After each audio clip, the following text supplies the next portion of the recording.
My name's Ken Banks. I'm the founder of a global non-profit organisation called Kogan.net.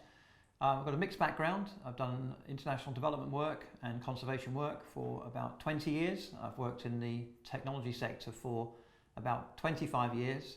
I have a degree in social anthropology with development studies, and in 2003 I was fortunate to stumble into some mobile phone based work in Africa for a project that was looking to see whether there was a potential for emerging mobile technology to help solve some of the bigger social and environmental problems around the world.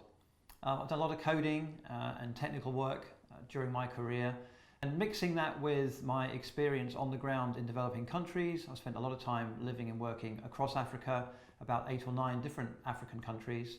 I ran a primate sanctuary in Nigeria, did biodiversity survey work in Uganda. I've done research in other places, helped build schools and hospitals.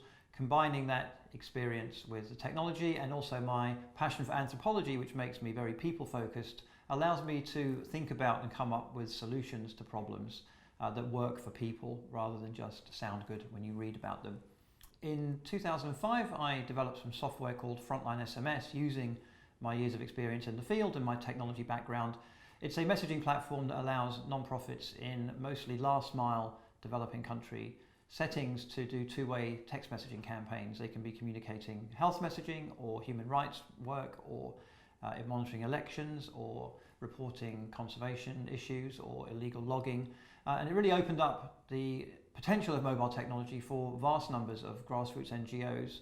It's 10 years old now, and it's now being used in about 170 countries with tens of millions of people benefiting from its use. So as someone who's been fortunate enough to build and develop and design and roll out and scale a mobile solution which is being used around the world, it puts me in a good position to try to figure out the lessons from that and use the contacts I've made over the years to share stories of how innovation really works in the wild.